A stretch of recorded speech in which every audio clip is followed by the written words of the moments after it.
Kalau Allah meminta sesuatu yang paling kita cintai, apakah kita sanggup seperti Nabi Ibrahim? Saya Elin Jazi, Dewan Pengawas Syariah di salah satu lembaga keuangan syariah.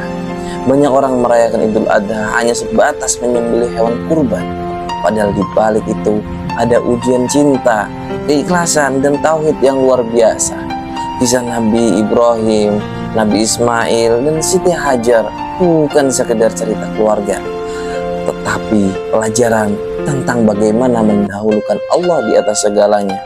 Bayangkan ketika bertahun-tahun menanti anak, Nabi Ibrahim akhirnya memiliki Ismail, anak yang sangat dicintai.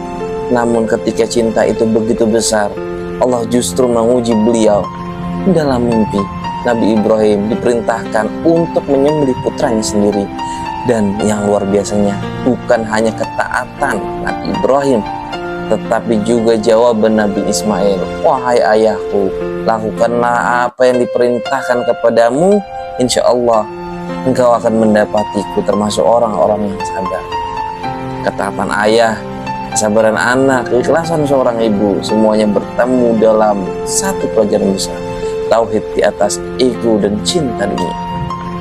Idul Adha bukan hanya tentang darah dan daging, tetapi tentang ego yang disembeli, kesombongan yang dipotong, dan kecintaan dunia yang dikalahkan demi Allah. Siti Hajar juga memberikan pelajaran besar tentang tawakal saat ditinggalkan di padang tandus bersama bayi Ismail. Beliau hanya berkata, kalau ini perintah Allah, maka Allah tidak akan menelantarkan kami.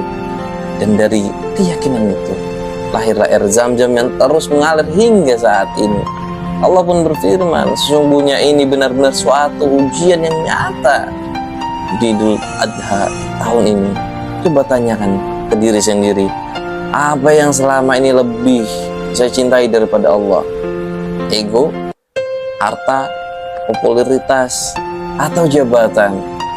Yuk, jadikan Idul Adha bukan hanya ritual tahunan, tapi momentum memperbaiki tauhid, keikhlasan, dan ketakwaan. Semoga Allah menjadikan kita termasuk hamba yang mampu taat, bahkan ketika diuji dengan sesuatu yang paling dicintai. Follow dan share untuk belajar keuangan syariah yang sederhana, mudah, dan sesuai prinsip syariah.